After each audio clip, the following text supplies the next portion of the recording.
Hi friends, ఈ భూమి మీద మనిషి నిర్మించిన పురాతన అద్భుతాలు అన్నప్పుడు చాలామందికి మొదట గుర్తొచ్చేది ఈజిప్ట్ పిరమిడ్స్.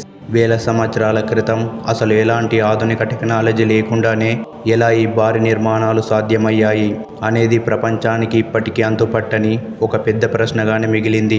పిరమిడ్స్ వెనుక దాగి ఉన్న చరిత్ర ఏంటి? పిరమిడ్స్ యొక్క నిర్మాణ గమ్యం ఎలా మొదలైంది? అసలు పిరమిడ్స్ ఎవరి కోసం నిర్మించారు? మరియు ఇప్పటికీ అర్థం కాని కొన్ని రహస్యాల గురించి ఈ వీడియోలో తెలుసుకోబోతున్నాం. కాబట్టి ఎక్కడ స్కిప్ చేయకుండా వీడియోని పూర్తిగా చూడండి.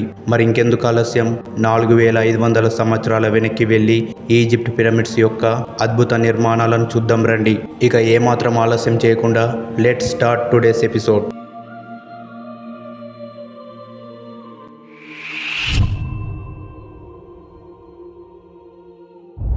ఫ్రెండ్స్, అసలు పిరమిడ్స్ అంటే ఏమిటి? పిరమిడ్ అనేది ఒక బేస్తో మొదలై పైకి తలకిందులుగా ముడిచే త్రికోణాకార రూపంలో కట్టబడిన రాళ్ల నిర్మాణం. వీటిని ముఖ్యంగా ఫారో అనే ఈజిప్ట్ రాజుల కోసం నిర్మించబడ్డ సమాధులని పరిశోధకులు చెబుతున్నారు. పూర్వం వారు మరణించిన తరువాత వారి ఆత్మ దేవతల దగ్గరకు పోయి మళ్ళీ ఆ ఆత్మ తిరిగి వచ్చి వారి శరీరంలోకి ప్రవేశిస్తుంది అని నమ్మేవారు. అందుకే వారు తమ శవాలను ప్రత్యేకంగా సంరక్షించేందుకు ఈ అద్భుతమైన నిర్మాణాలను నిర్మించారు.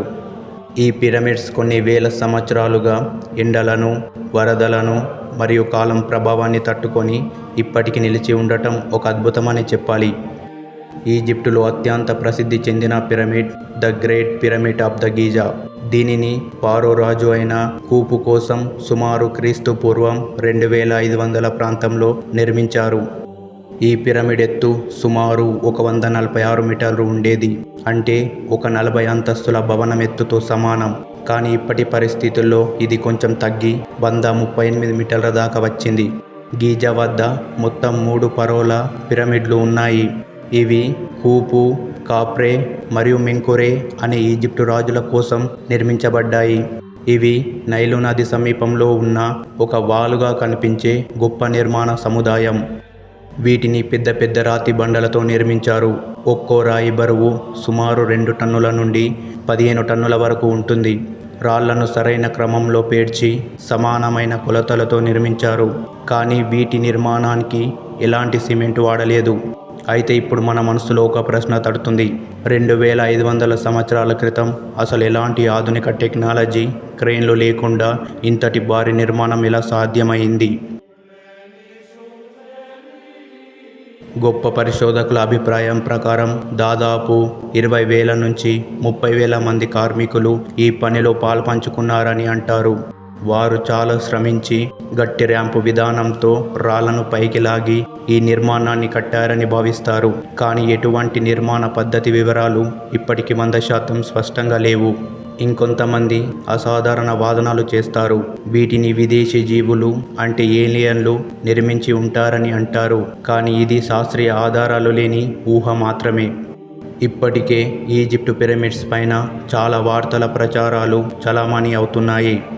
గీజా పిరమిడ్ లోపలికి వెళితే మనం మొదలు గ్రౌండ్ గ్యాలరీలో కింగ్స్ ఛాంబర్, క్వీన్స్ ఛాంబర్ లాంటి గదులను చూస్తాం. వీటి మధ్యలో కూపు రాజు శవం ఉంచినట్టు భావించబడే శవపేటిక ఉంది. కానీ ఆశ్చర్యకరమైన విషయం ఏమిటంటే దీనిలో కూపురాజు మమ్మీ ఇప్పటికీ కనిపించలేదు. అంటే ఏమిటి? ఎవరైనా దోచుకున్నారా? లేకపోతే వారే ఆ కాలంలో రాజు శవాన్ని తొలగించి ఉంటారా? ఇవన్నీ ఇప్పటికీ అంతు చిక్కని ప్రశ్నలే. పిరమిడ్ లోపల కొన్ని రహస్య మార్గాలు, మూసివేసిన గదులు కూడా ఉన్నట్లు సాంకేతిక పరికరాలతో గుర్తించారు. ఈ నిర్మాణాలు కేవలం గొప్ప డిజైన్ మాత్రమే కాదు, అవి ఖచ్చితమైన భూమి దిశలతో కూడా పోల్చబడ్డాయి. ఉదాహరణకు ద గ్రేట్ పిరమిడ్ ఉత్తర దిశకు 90 డిగ్రీల కోణంతో సమానంగా ఉంది. ఈ నిర్మాణంలో ఉపయోగించిన గణిత ఖగోళ శాస్త్ర జ్ఞానం మనకు ఇప్పటికీ ఆశ్చర్యం కలిగిస్తుంది. ఈజిప్ట్ పిరమిడ్స్ మనకు పురాతన నాగరికత ఎంతగా అభివృద్ధి చెందిందో తెలియజేస్తుంది. అప్పటి కాలంలో వారు పడ్డ శారీరక శ్రమ, ఆధ్యాత్మిక నమ్మకం, శాస్త్రీయ గమ్యం ఇవన్నీ కలగలిసిన అద్భుతం ఈజిప్ట్ పిరమిడ్స్ అని చెప్పవచ్చు. ప్రపంచంలో ఎన్నో నిర్మాణాలు కాలంతో చెరిగిపోయాయి, కానీ పిరమిడ్స్ మాత్రం వేల సంవత్సరాలుగా ఎలాంటి అపాయం లేకుండా ఇప్పటికి నిలిచి ఉన్నాయి. ఇవి మానవ చరిత్రలో ఒక అద్భుత గుర్తుగా నిలుస్తున్నాయి. మరి ఈ వీడియో మీకు ఎలా అనిపించిందో కామెంట్ చేయండి. వీడియో నచ్చినట్లయితే లైక్ చేసి మీ మిత్రులకు షేర్ చేయండి. ఇలాంటి చారిత్రక రహస్యాలు ఇంకా తెలుసుకోవాలనుకుంటే మా ఛానల్ను సబ్స్క్రైబ్ చేసుకోండి. వీడియోని ఇక్కడి వరకు చూసినందుకు థ్యాంక్స్. మళ్ళీ ఇలాంటి మంచి వీడియోతో మీ ముందుంటా. ధన్యవాదాలు.